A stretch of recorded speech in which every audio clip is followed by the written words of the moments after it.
Patanjali civil services academy में 500 से अधिक बच्चे अब पढ़ रहे हैं और उसमें हमने अपने लगभग 20-21 सन्यासी भाई बहनों को भी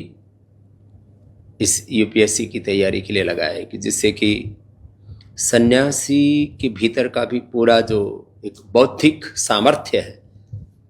समझ है कॉन्स्टिट्यूशन की, लॉ की, इंटरनेशनल पॉलिसीज़ की और भूगोल से लेकर के, इकोनॉमिक्स से लेकर के और करंट इश्यूज से लेकर के, एथिक्स से लेकर के और एक प्रामाणिक बोध और एक नेतृत्व, क्योंकि प्रशासनिक दृष्टि से जिसके भीतर एक समर्थ नेतृत्व विकसित करने के लिए जो मूलभूत बोध चाहिए वो इस सिलेबस का हिस्सा है। तो हमारे सन्यासी पूरी तरह से समर्थ बने, सब प्रकार की उनको समझ हो और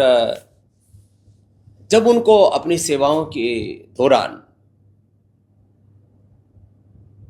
लेजिस्लेटर्स, एक्सिक्यूटर्स, जुडिशरी के लोग, विधायिका, कार्यपालिका, न्यायपालिका, मीडिया या समाज के अलग अलग क्षेत्रों में, रिसर्च, एग्रीकल्चर, इंडस्ट्री, अलग अलग पॉलिटिक्स आदि में, अलग अलग चीज़ों में जो लोग अपने अपनी सेवाएं दे, उनके साथ मिलना होता है। राजनीतिक दृष्टि से वो एक MLA, MP, CM, PM, president से लेकर के आर्थिक दृष्टि से दुनिया के हजारों लाखों करोड़ के जो साम्राज्य चलाने वाले लोग हैं, बौद्धिक रूप से जो वर्ल्ड के बड़े थिंक टैंक्स हैं, उनके साथ अपना जो उनका मेंटल लेवल है, बौद्धिक उनका सामर्थ्य, हमारे सन्यासियों का ऐसा होना चाहिए कि वो विश्व के किसी बड़े से बड़े बौद्धिक व्यक्ति के साथ जब संवाद करें या किसी भी संदर्भ में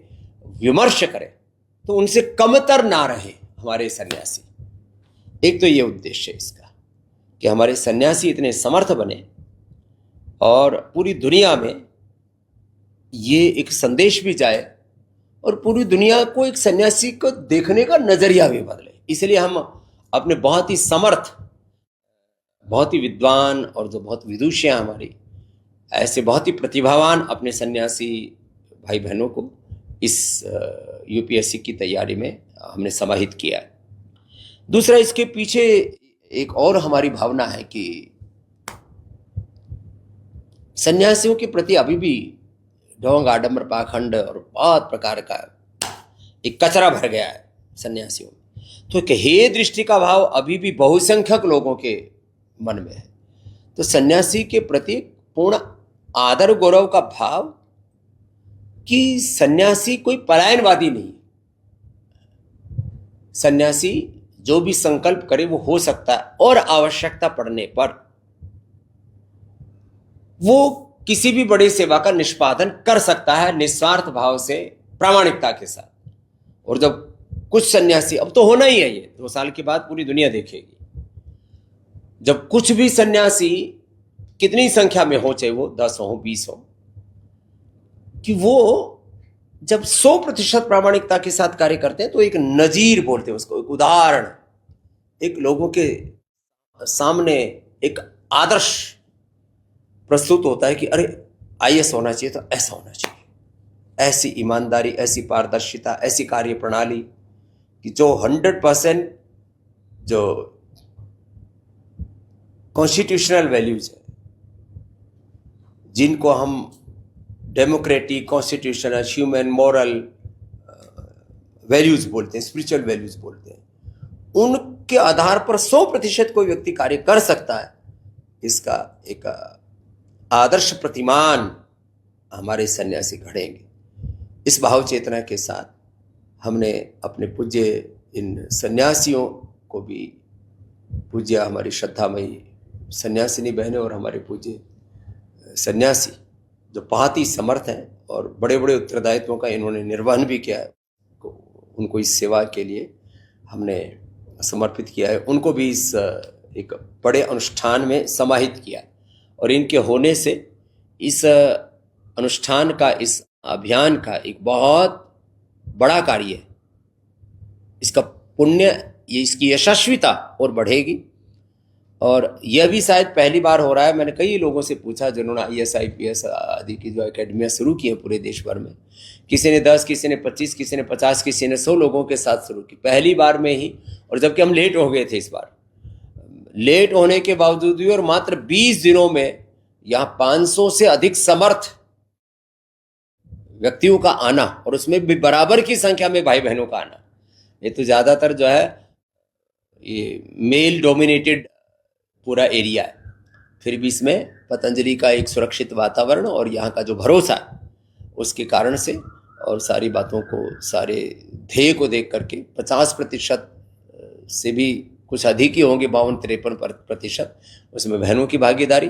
भाइयों की भागीदारी, पूरे देश की भागीदारी, हर जाति वर्ग समुदाय की भागीदारी। मैंने पूछा कि इसमें किस किस जाति वर्ग समुदाय के हैं, और उसमें कुछ मुस्लिम भी, बहुत जो अच्छे राष्ट्रवादी विचार के मुस्लिम से, कुछ तो अपने पड़ोस के जो 15 अगस्त 26 जनवरी को आते हैं। आज एक आए बोले जी हम तो 15 अगस्त 26 जनवरी को हर झंडारोहण में आते हैं, हमारा भी बच्चा UPSC के एग्जाम जो आपने तैयारी करवा रहे हो उसमें हमारे भी बच्चा सेलेक्ट हो गया, तो आज जो है 400-500 रुपए की मिठाई लेकर के आया था। बोली जी थोड़ी सी कुछ और आशीर्वाद और दे दो। तो मैंने कहा क्या आशीर्वाद दे दो? बोले जी हम अभी थोड़ा सा तंगी में है, तो थोड़ी सी हमारी 10-20 हज़ार रुपए की कुछ मदद हो जाएगी, कुछ छात्रवृत्ति। मैंने कहा छात्रवृत्ति पूरी मिलेगी, पढ़ा लो पहले। तो ये एक विश्व के इतिहास में कुछ कुछ ऐसे एग्जाम्पल मिलते हैं कि श्री अरविंद का, नेताजी सुभाष चंद्र बोस का, महात्मा गांधी का, सरदार पटेल आदि का, कि जो पहले कुछ बड़ी पढ़ाइयाँ करके, बड़े एग्जाम्स दे करके अंग्रेजों के वक्त में, और फिर राष्ट्र सेवा में समर्पित हुए थे। लेकिन आज़ाद भारत के, स्वतंत्र भारत के इतिहास में आप एक बहुत बड़ा प्रतिमान बनाने जा रहे हो, तो आपके भीतर एक बहुत ऊंचा संकल्प होना चाहिए, और वो आपके भीतर संकल्प की ज्योति अखंड प्रज्वलित रहनी चाहिए। एक क्षण के लिए भी वो ज्योति संकल्प की बुझे नहीं, लो ऐसे ही रहनी चाहिए, वो इधर उधर भी नहीं होनी चाहिए। अखंड ज्योति ज्ञान की, संकल्प की, पुरुषार्थ की, ध्येय साधना की आप में सदा प्रज्वलित रहे। और मैं आश्वस्त हूं, जिन संकल्पों के साथ, जिन अरमानों के साथ, जिस भाव चेतना के साथ हम इस अनुष्ठान को गतिमान कर रहे हैं, हम उसमें पूरी तरह से सफल होंगे और आप सब इसमें विजयी होंगे।